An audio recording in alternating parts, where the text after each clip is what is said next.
These Creditors in Commerce workshop sessions, hereinafter sessions, are the private exchange of ideas and concepts between the providers and the recipients. The content is not meant as legal advice. The use or attempted use of any idea or procedure discussed in these sessions, as applied to the recipient's own personal transactions, cases, or controversies, or applied to other cases, may or may not result in a favorable outcome or the same outcome as discussed in these sessions. Each transition or transaction, case, or controversy may be different as a result of unique actions or unique statements made by the parties therein, and each different act or statement in any transaction affects or may affect whether any procedure or idea discussed in these sessions is relevant to the recipient's transactions or that the outcome thereof will be depicted as in these sessions. The discussion of ideas or procedures in these sessions is not exhaustive of the subjects being discussed.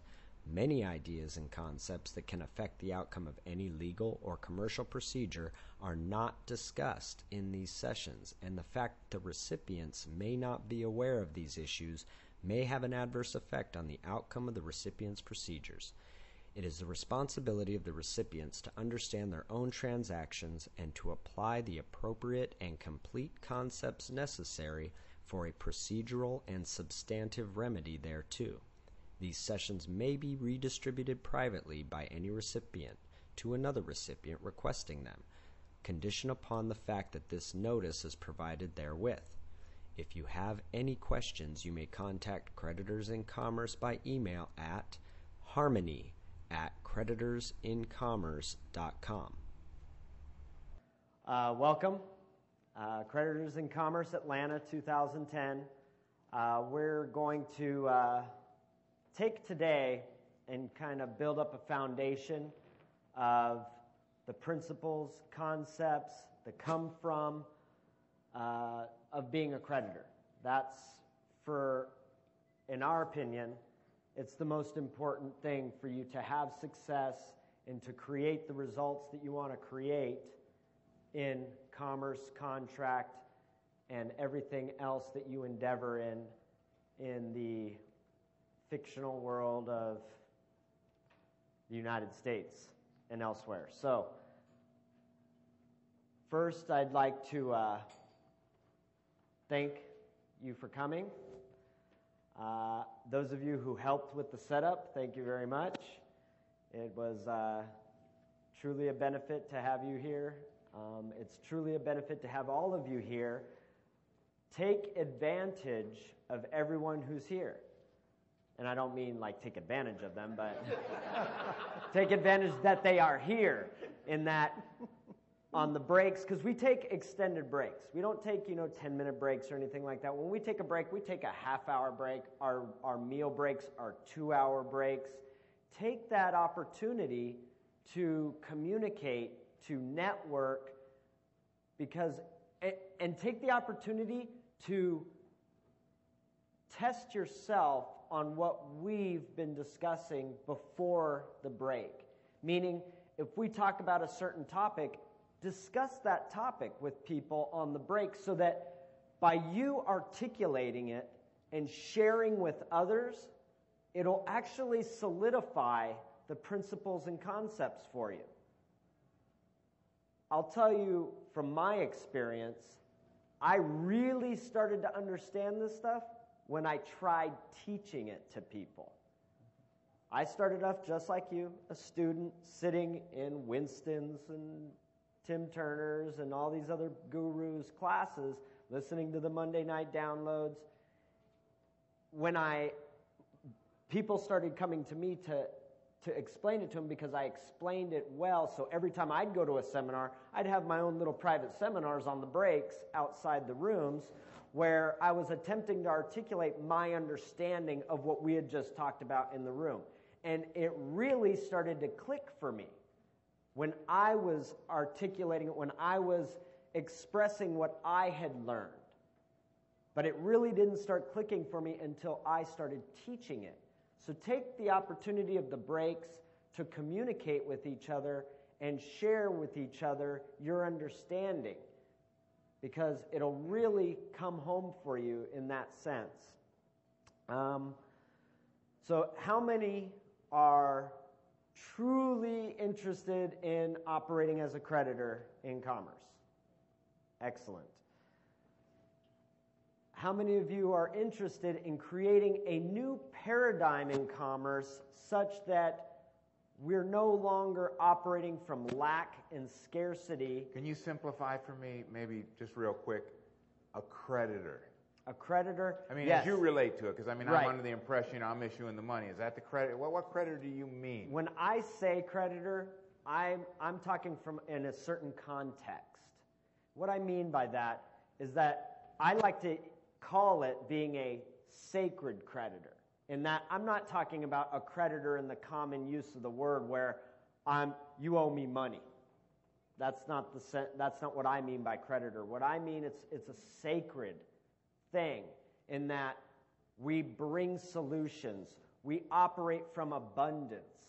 That's what I mean by being a creditor. I don't mean it in the sense of the word of you owe me money. So you mean a creditor just simply works to solve other people's problems? I'm not concerned about mine. I need to be concerned about someone else's problem. If the IRS is contacting me, or a policeman, or I have some confrontation with a businessman, what you're really saying is I need to think about solving their problem, because that's what a creditor is. He works to solve others' problems. Well, a sacred creditor, in my opinion, sees no difference or distinction between myself and others. So if others have a problem to be solved, it's my problem.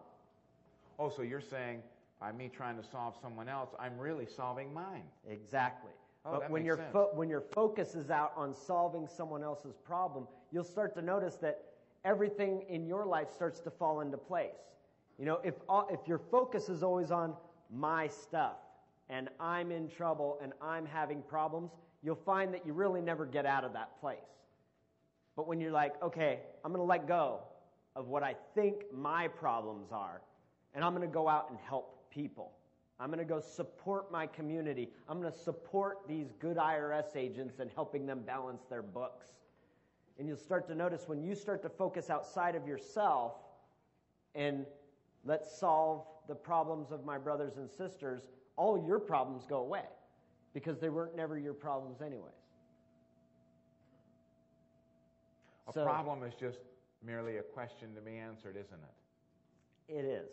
For me, I don't see problems as problems. I see every challenge or obstacle. Opportunity. An opportunity.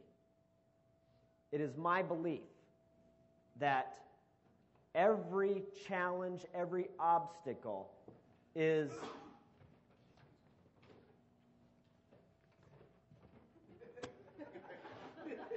you ready? He's going to be quoting something. Actually, looks like he's going to be reading it. Anything, is he going to get all upset? Every challenge, every obstacle, in my opinion and in my belief, is an opportunity. There is greatness. There is something. There are many great things in each of us, and the divine wisdom of the universe of God is that we are to become our fullest potential. We are to become the greatest us we can become. And in an obstacle or in a challenge, that's your opportunity. There is something great inside of you that is waiting to come out, that is waiting to bloom. And this challenge is your opportunity to come into that new gift, to have an awareness of that gift that's already inside of you. It already lives in you. You just haven't been made aware of it yet. You haven't brought it into the foreground of your awareness. So you're not aware that you have the gift. So, wow, what an opportunity that this challenge serves you in bringing out that best part of you, that gift that already lives inside you. And we're going to be discussing the come from of the creditor. When I say come from, I mean where my thoughts, where my intention is when I approach something. So if I've got a challenge, if I've got an obstacle, my come from is this is an opportunity, not this is a problem. If I come from this is a problem, then I'm in resistance to it, and it continues to be a problem. It controls you when it's a problem. Exactly. So, but when I come from this is an opportunity, then I can move forward and I can change it. I can transform it into something else. And I'm not stuck on it being a problem. My come from is, yes, this is an opportunity for me to get something, to learn, to grow. You know, one of the main books that we like to recommend for all of you that's a once-a-week read is a little treatise by James Allen, circa 1850. It's free on the internet. As a Man Thinketh. And this little treatise is 27 pages of the neatest philosophy. And I've been reading this stuff for like 30 years. But for many of you students and for all of us, it's really a once-a-week read because you're going to get stuff. But the beginning of this thing goes with, in the front cover it says, they themselves are makers of themselves by virtue of the thoughts which they choose and encourage. That mind is the master weaver, both of the inner garment of character and the outer garment of circumstance. And as they may have hitherto woven in ignorance and pain, they may now weave in enlightenment and happiness. And what Brandon's talking about, where are you coming from? Where before it was a position of ignorance and pain, you can now start weaving things in enlightenment and happiness. And that come from this little treatise, once a week read. You're going to start finding little paragraphs in here because it's just packed with them. It's really a unique little treatise. And if you will apply this stuff, and this is a daily read, you know, we get up in the morning, you read one little paragraph, but at the end of the week on Sunday, you take a 45 to 60-minute read and read it over. Why? Over and over and over again. You've been imprinted, and you're going to need to change your come-from place. Absolutely. And one of the greatest things about that book is it puts in perspective intention, how thoughts and intention manifest in your reality. Starts out, the aphorism, as a man thinketh in his heart, so is he, not only embraces the whole of a man's being, but is so comprehensive as to reach out to every circumstance and condition of his life. A man is literally what he thinks, his character being the complete sum of all his thoughts. And what's an example of that? For me, an example of I am my thoughts, I am what I'm creating in my intention and thoughts is if I come from a place that I don't have enough. I don't have enough money. I don't have enough love in my life. I don't have enough resources. I don't have enough knowledge. How many people make up that they don't know enough to be successful in commerce? You think we know something, and you came here to get something from us. Us three will be the first ones to tell you, we don't know anything. But it doesn't stop us from doing what we're doing. We may not assume we know something, but we also don't come from a place of we don't have enough and we're not sufficient. We come from a place of we have it all. As a man thinketh. If I come from a place that I have all the answers inside of me. Is there anyone here who does not believe that you have all the answers inside of you? That God will provide you with all the insight you need. When you need it. When you need it. So that right there, that's a perfect example of what's his name? James Allen. James Allen. That's what James Allen's talking about. In that, if I come from a place of, I don't have the answers, I'm not enough, it's not within me to solve this or to overcome this challenge or obstacle, then that's exactly what your reality will be. You won't overcome it. You will fail because you're coming from a place of you don't have it in you to overcome it. What you need to realize as you read this, like a little paragraph, every thought seed sown or allowed to fall into the mind and take root there produces its own, blossoming sooner or later into act and bearing its own fruitage of opportunity and circumstance. Good thoughts bear good fruit, bad thoughts bad fruit. So what I hear you saying is that the thoughts and intentions will manifest in my conduct and actions. Absolutely. Every thought seed sown and allowed to fall into the mind. So what are you spending your time with? TV, radio, nightclubs, talking senseless gibberish with your friends about the latest political problems, and there's going to be a collapse in this and that, and who cares about all? What's it got to do with anything? Everything's going to be just fine. Quit troubling your mind. Because the actions and the conduct that come from the intentions and the thoughts will bring us the outcomes, the results, the fruits. So, if my thoughts and intentions are, it's all bad, and it's all going down, and boy, are we in trouble, well then, I'm going to take actions that are going to reflect that. And if we're all in that mindset and we're all taking actions that, we're in trouble, it's all going down, we will create that. That will be the fruit of our actions from our thoughts and intentions. So thoughts and intentions lead to our conduct and actions, which lead to our outcomes and results. Says thus, yes, humanity surges with uncontrolled passion, is tumultuous with ungoverned grief, is blown about by anxiety and doubt. Only the wise man, only he whose thoughts are controlled and purified, makes the winds and the storms of the soul obey him. Tempest-tossed souls, wherever you may be, under whatever condition you may live, know this. In the ocean of life, the isles of blessedness are smiling, and the sunny shore of your ideal awaits your coming. Keep your hands firmly on the helm of thought. In the core of your soul reclines the commanding master. He does but sleep. Wake him. Self-control is strength. Right thought is mastery. Calmness is power. Say unto your heart, peace, be still.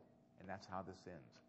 It's just one paragraph after another of, it's got a neat little poem. You will be what you will to be. Let failure find its false content in that forward environment.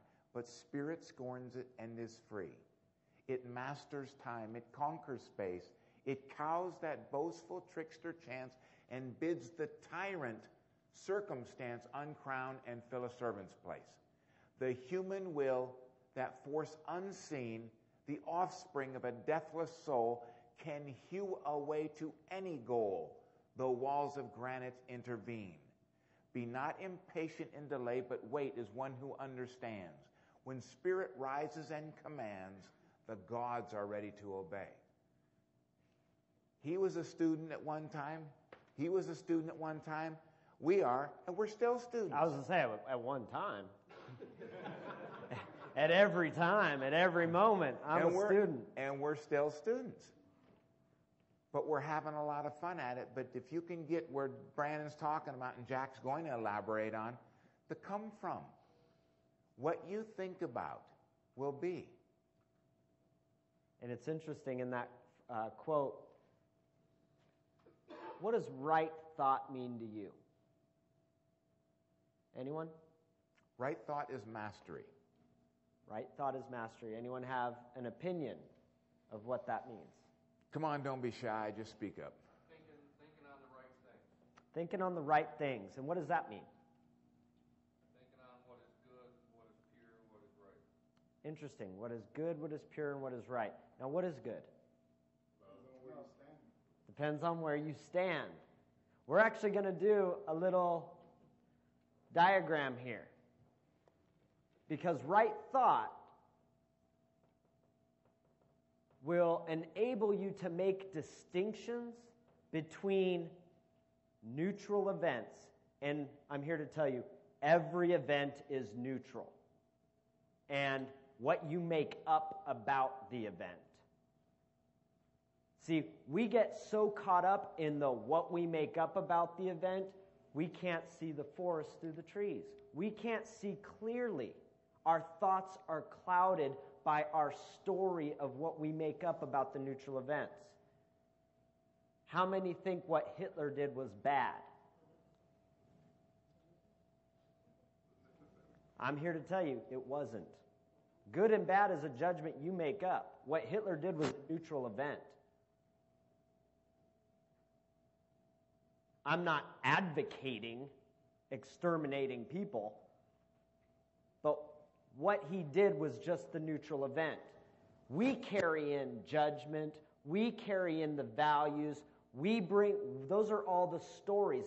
Interesting, when I look at the Bible and the movement from a non-commercial zone into commerce happened when the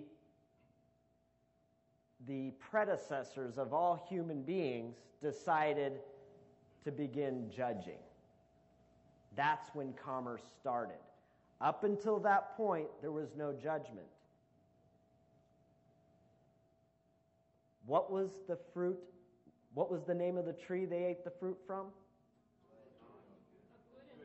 Knowledge of good and evil. Knowledge of good and evil. So, and what was the first thing they did after they ate the fruit? Guilt, shame, right? They started judging. Who did they judge first? Themselves. So they took a neutral event, eating a fruit, right? It's a neutral event. And then they made up a whole bunch of stuff about it and descended from a place of non-commerce into commerce. Just by making judgments. Is a good definition of commerce the buying, selling, and trading of commodities? Actually, I love dictionary.com has a great definition of commerce. And if you look at where the word comes from, it comes from Latin, com and mercari. Com with, mercari, exchange. With exchange.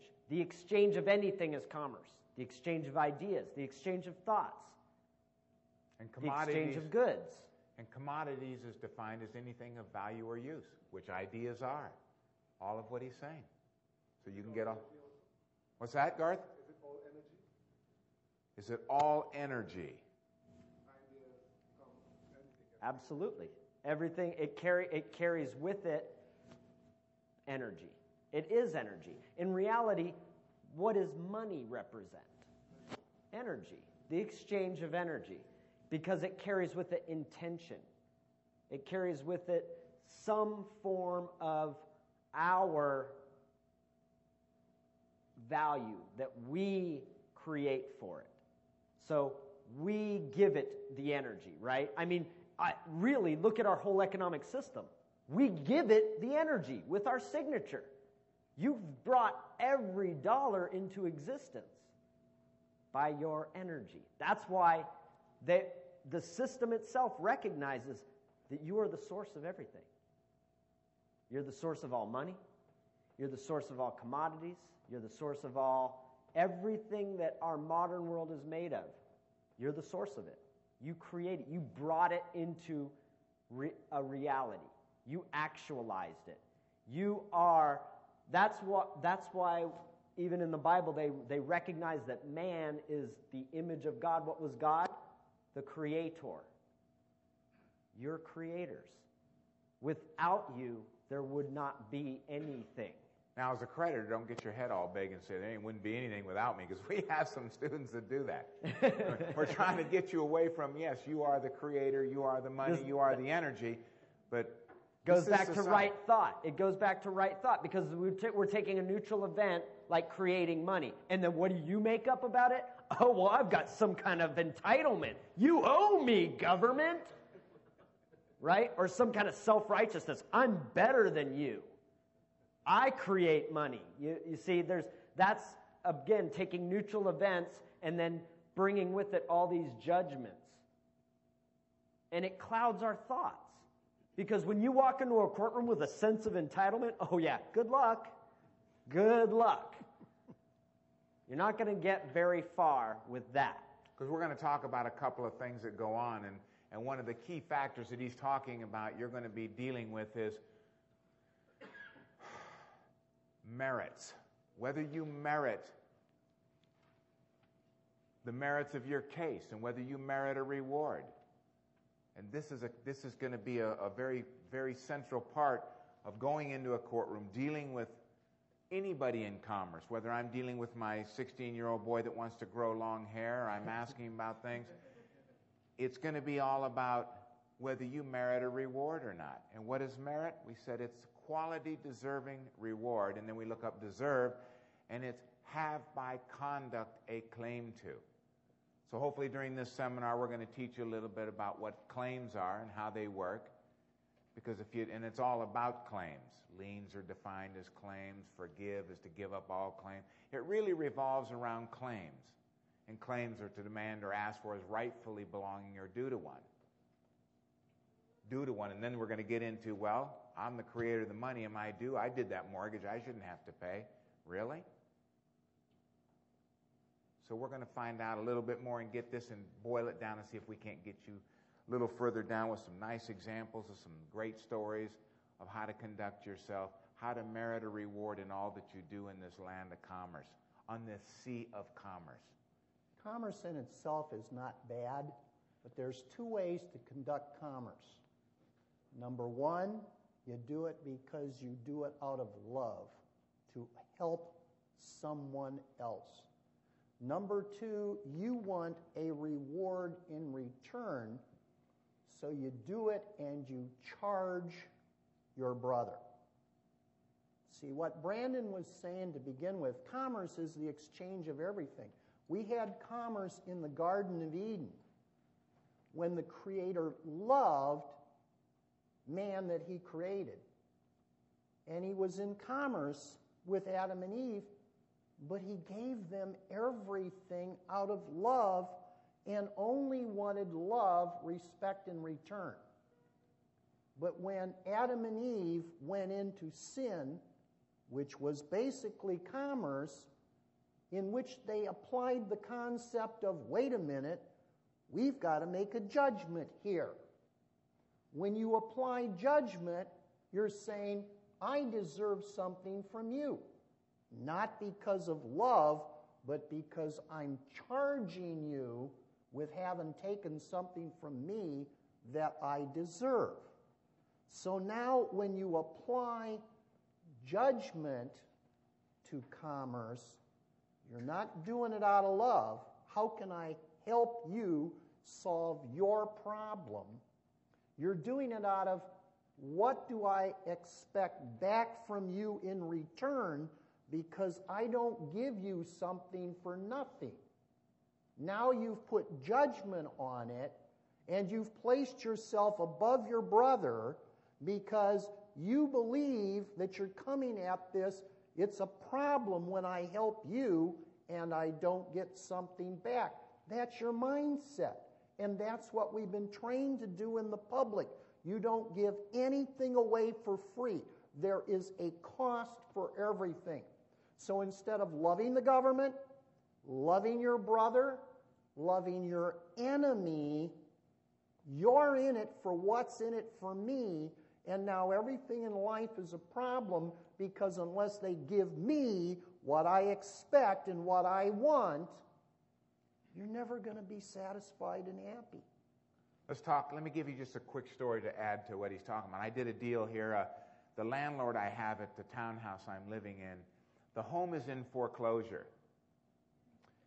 And this young lady doesn't own the home. It was owned by her now deceased father of about 2 years ago. And so this last roughly 3 months, a certain banking institution, very well known, has been calling her every hour, she says. I said, every hour? She says, 6-8 times a day, every hour, hounding me about a loan that I'm not on, I have nothing to do with, I'm not the executor of my father's estate. I tell them, they call, I said, it's not me, I'm not on the loan. Me. I says, well, Leslie, I tell you what, when they call you tomorrow, because I hadn't known she had this problem, I said, put them on with me. But I said, first of all, why don't you get the ID number, employee number, and their name, etc. So she called me the next day. Yeah, I got them on. I said, did you get their stuff? She goes, yes, okay, put us in. So she three-wayed us in. I said, hi, this is Gordon. Who am I speaking with? She goes, well, it's something like Melita. She goes, this is Melita. I said, well, hi, Melita. Thank you for taking my call. I said, first of all, I want to thank you for the wonderful job you're doing for your company. And I really appreciate it. And I would love to have employees that are as professional and courteous as you are. Kind of interesting. And I said, there's a little problem here maybe you could help us with. My client, Leslie, isn't on this loan that she's getting this call every hour on, every week. I said, she's feeling like there's a trespass. She's feeling like she's being harassed.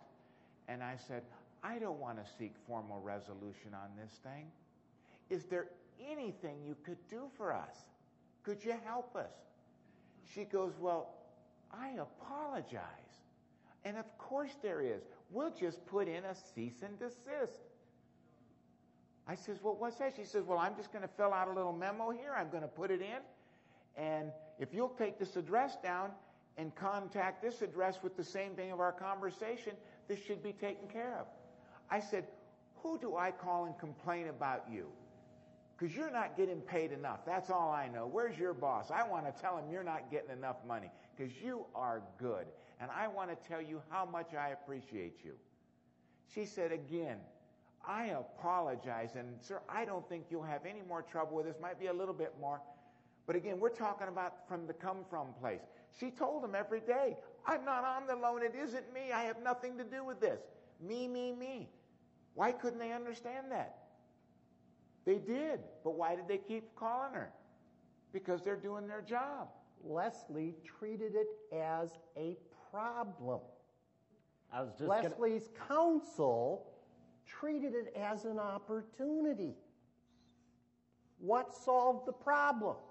Treating it as an opportunity, because even though counsel said we have a problem, in reality, the way he was dealing with this on the phone call, wasn't he helping the woman, Melita, solve her problem, which resulted in calling this woman, Leslie, every hour during the daytime? So in reality, you're solving their problem, and when you solve your problem by treating them with respect and love and honor, what happened to Leslie's problem? I don't want the bank to have to keep calling her and all that time and money and effort. It's wasting their profits. So, and look at how the neutral event of a call every hour, every day, how many people would probably get frustrated with that, right? So, it's a neutral event. It's not good, it's not bad. So you mean just not good or bad? It's not good or bad. You're just getting, a fact. That's just a fact. Give me a little more on neutral. I'm not quite grabbing this neutral thing. It has no weight, meaning it's not good, it's not bad, it's not right, it's not wrong. How you react to it is going to determine, literally. Wait a minute, I'm having trouble with this. I don't get it. What was your? What do you mean it's not good or bad? Leslie. So Leslie made up that this was she. I imagine Leslie was feeling very frustrated. She's real tight with that. Frustrated. She's afraid to answer her phone. She hates answering the phone because she gets a few other calls too. But can you imagine? Every hour she's got a couple of children, and this is just very vexatious. So what did Leslie make up about the neutral event? This is bad. It's bad. Gotta stop. It's bothering me. It's frustrating me. She was operating from a belief system about the event. I solve it by arguing and complaining back. Exactly. What's insanity? Doing the same thing over again and getting the same result. Because Brandon's going to tell you a little story about being in a Kern County jail with a situation I think is really good. Here, Leslie, week after week, day after, it ain't me. When are you going to realize that isn't getting you anywhere? That maybe you should try something different. Because Brandon, why don't you give us just a... I want to further explore Leslie right. in the situation, because we can diagram here the two approaches that we're taking to this neutral event. Leslie was taking one path. Gordon took a completely different path. And this relates and ties right into what we were talking about with right thought and where you're coming from. So Leslie, based on her belief system, what is a belief? Is a belief a truth? Is it a fact? It's the story. Remember we were talking about there's a neutral event, and then there's the story I make up. That's a belief. So Leslie had her beliefs. And where do we typically get beliefs? Where do we get them from now? If I have a belief right now, where did I get it? Experience past. Watching my past. TV, I saw how to handle things. Okay, so I've seen enough soaps. I know exactly how to handle this matter. South Park will tell us how to do it. yeah. Infinite wisdom of South Park. So a belief typically comes out of the past. And so we're constantly projecting our past into the now and into the future. So Leslie may have had an experience in the past of harassing phone calls, of she made up that she wasn't enough, or that she was in some way less than because of these calls, right? I remember when I first went into debt, when I was like 19, 20 years old, my first debt, and I was getting these calls, it really took me out of a place of being at peace to a place of unease, like just literally frustrated and really not able to center or ground myself and really be very effective, like afraid to answer my phone. This is back in the day before we had caller ID and cell phones. Your phone just rings.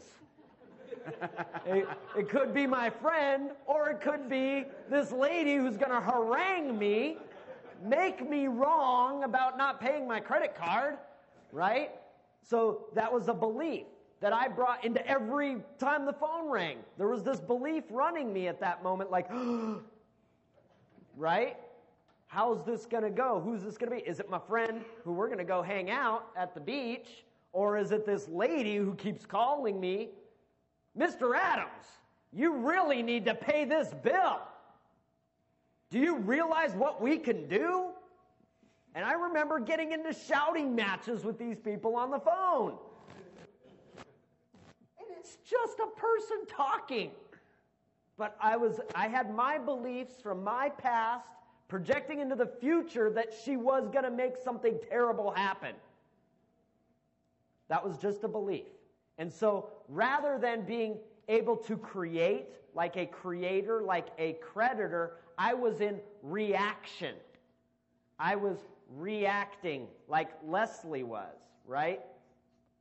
React, right? Look at the word.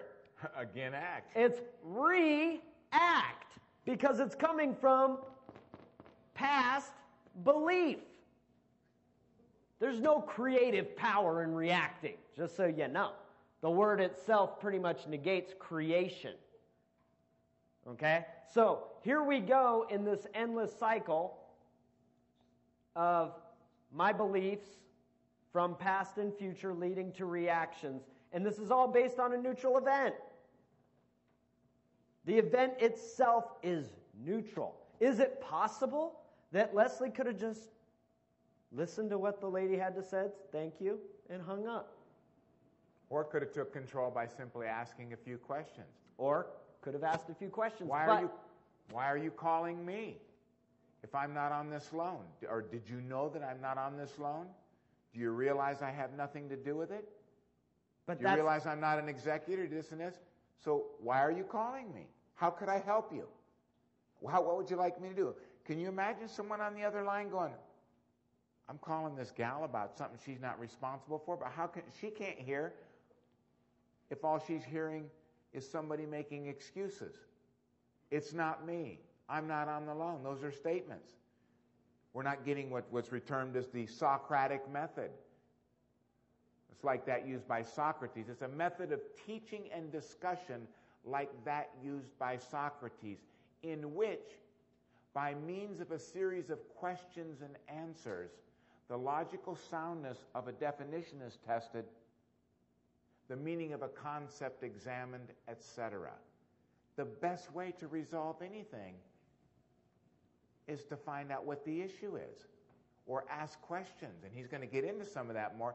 But we teach you as a creditor, you're going to ask questions. Why? To keep them from getting to you? No.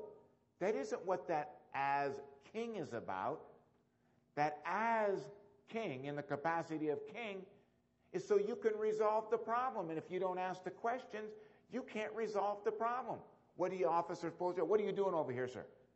Is there a particular issue or specific or particular issue you would like assistance with, officer? Yeah, what is your name? And what is it you want my name for? Well, this is a drug area, and we like to check and dot it on. We'll have a couple of really cool ones that are like some of our students have been doing in court and stuff that are just so good. But go ahead, Brandon. Let's break in for just a second here and introduce what it is that we're going to teach this weekend, because we're getting through all of those aspects right now in what we're discussing. We're going to break down everything into three categories to make it simple to kind of analyze what it is you're learning. Number one, history. Because Brandon is saying that your whole thought pattern is going back to the experience that you've had in the past. And if you can gain knowledge and understanding not only from your own experience, but from all of educated society in the past, it's called history. So one of the things that we're going to be discussing this weekend is what is it that's actually going on. We started talking about commerce. Commerce is where all problems originate. So if we understand how society in the past, in the current time, and in the projection of the future is going to handle problems, Scripture says there's nothing new under the sun. We're not reinventing a new way of solving problems. The methodology has been here all the time. We're going to explain areas of history, what has gone on, which is continuing to go on, and if you understand it from the correct perspective, you're going to be able to handle your issues as opportunities instead of as problems, because somebody has solved these things in the past. We just have to understand how to do it so it's going to work. Number two, you have to understand who you really are. Because I guarantee you, if you have a life where you think you have a problem instead of an opportunity, you don't understand who you are.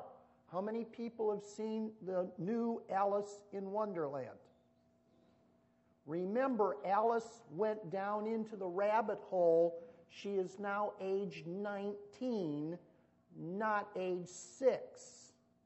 And when she's in the rabbit hole, again the question is asked, who are you?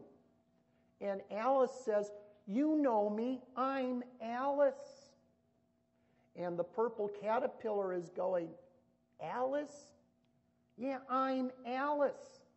And the purple caterpillar goes, I think you are the other Alice. And she's going, other Alice? You know me, I'm Alice. Later on, she again meets the purple caterpillar, and it's again, who are you? Well, I'm still Alice. And the caterpillar's going, well, you're almost Alice. And all the time, Alice is not understanding what the characters in Wonderland, which is now called Underland, is trying to suggest who she is or what's going on. You don't know how many people have seen The Princess and the Frog. Aren't you guys going to church anymore? Learning the truth? You know, during times in which mankind is lost, Scripture says that the priests in your church are going to be preaching to itching ears. They're going to tell you what you want to hear. If you want to understand the truth, go to the pagan priests. They're the only ones that are going to tell you the truth. Well, how many Christians think Hollywood is absolutely wrong and hasn't got it right? That's what you hear all the time, isn't it? That Hollywood is actually turning our children against everything that's good. Well, then I think Hollywood is the pagan priests. They're the only ones with the truth during times of great confusion, which is what we're in right now. So the second thing you got to learn is who you are. In The Princess and the Frog, who is it that starts teaching the young woman who kissed a frog to turn him into a prince, and she became another frog? Now you have two frogs trying to get back to being people again, and their whole issue was, I got a problem. I got to get back to being a people. And who did they go see for advice? They saw the woman in the bayou, which was into all of the witchcraft. And what did she say to these people that were frogs? She said, if you want to solve your problem and have an opportunity, you got to dig down a little deeper and find out who you are.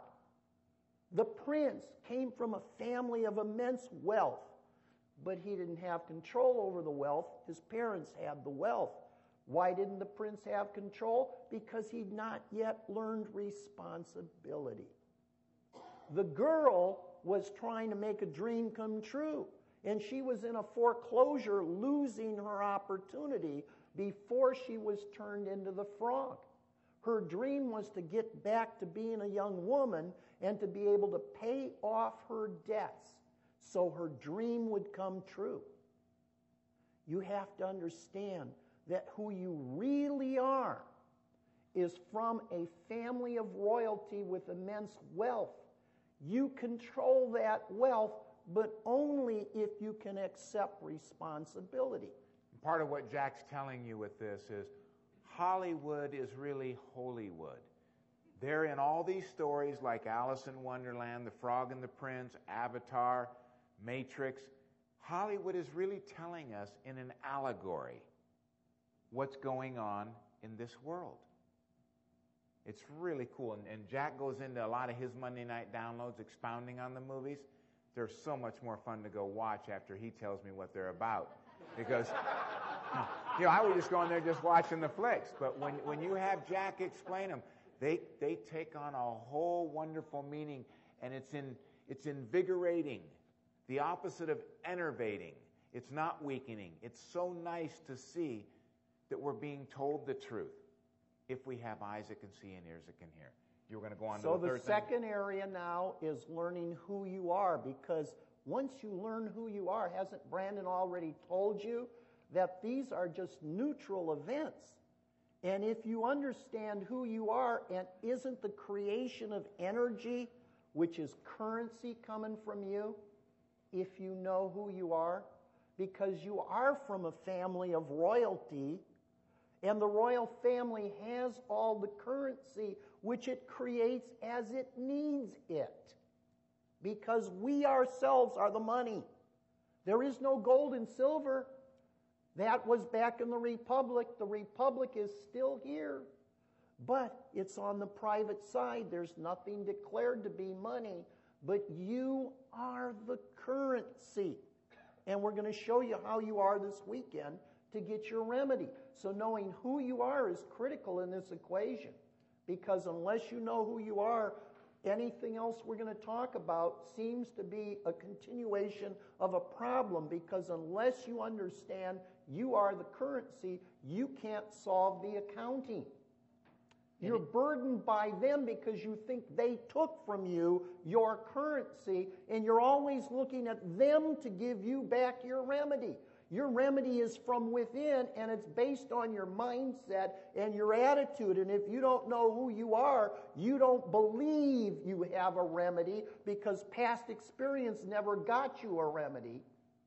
So you're burdened now by a problem instead of an opportunity. So you're going to teach us. And what's the creative power of gold or silver? It's what you believe it is worth. Well, can it create anything?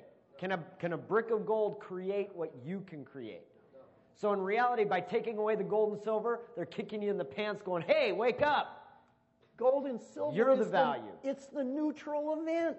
It's how you use it, because you understand the history, who you are, and finally the thing you have to understand, if you know what it is that's been going on, and you know who you are, you got to understand the rules of procedure to work out your remedy from who you are and what you need to do. So this weekend we're going to be discussing all three. What was the apparent problem? How has mankind dealt with this in past history? Who am I? And if I understand the right light on it, I can now have an opportunity and get a remedy. But I need to understand the rules and the format in which to present my remedy to get it acknowledged, so that I have fulfilled their opportunity, which means they have now solved my problem, which never was my problem. It was an opportunity. When I solved their problem, my opportunity was fulfilled, and the problem that my straw man had went away. It was an illusion. So these are the three areas you've got to concentrate on. So as we're talking about anything this weekend, there's probably going to be aspects in there. What was the history? Why is it that you're looking at something the wrong way so you can't get a remedy because your mind is blocking it? Why is it you don't know who you are and you've got the source of the solution in you? Or what is the procedure we need to put it out in so that the public will acknowledge that we have solved their problem? So should I say, for number 3, could I say something? Procedural remedy, probably. Okay, so those are the three things that we're going to be talking about. And when you categorize what we're saying, you can break down maybe some example into some aspect of all three. The story about the phone call. What was it that caused the problem in Leslie's mind? Her beliefs in her past history. That was a problem. Her second problem is Leslie didn't know that she was a creditor and could solve their problem, having her issue go away. Thirdly, she didn't know how to get on the phone and address these people in a procedural way which would allow them to resolve the issue, because it was in harmony and love instead of out of accusation. Okay? So what we discuss may have some factor in any one of these three areas. But if you break it down to the three areas, you're going to start seeing and being able to acknowledge what it is that you're learning and how to apply it.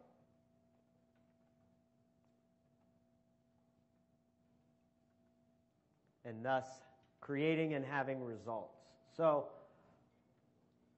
we're about at break time. We're about 3 minutes shy. So I'll continue this and we'll review this when we get back. We'll take a half hour. Remember, this is an opportunity to open up, communicate, and solidify for yourself an understanding, because the words we use to describe something may not be the words that you use, or may not be the words that'll have the concept land for you. So take this opportunity to meet any and everyone you can, all those people in here you don't know, and take that opportunity as well to discuss what it is we're going to be discussing here this weekend and what you've heard so far. Before we make that break, let's see a show of hands. How many people in here are having foreclosure problems or friends that are having foreclosure problems? Okay, so that's almost half, okay? How many people in here are aware of what the red number on the back of your Social Security card applies to? A good share, but not everyone, okay? How many people would believe that the United States of America right now has both an operational republic and an operational democracy coexisting here at the same time? Everybody has about got their hands up, but if that's true, why do we have a Restore America program going on in the background in which it's alleged that we've got to bring back the republic as though it doesn't exist? It's going to be important for you to, we'll go ahead and take a break, and then we can talk about some of these things, define it, make it simple for everybody. And for the benefit of everybody, let's make it a point to keep on these timelines. And I'm directing this at you guys too, and myself. So we say a half hour, it's 10:30. Can we all be in agreement to be promptly ready to go at 11 o'clock? See, it's my tendency to not want to leave anyone out, okay? So I'll sit here and I'll wait. If you all are talking and standing up, I'll sit here and I'll wait. But if you guys take it upon yourselves to be, we're starting at 11, and we're all coming from the intention of we're starting at 11, we can make it happen, okay? So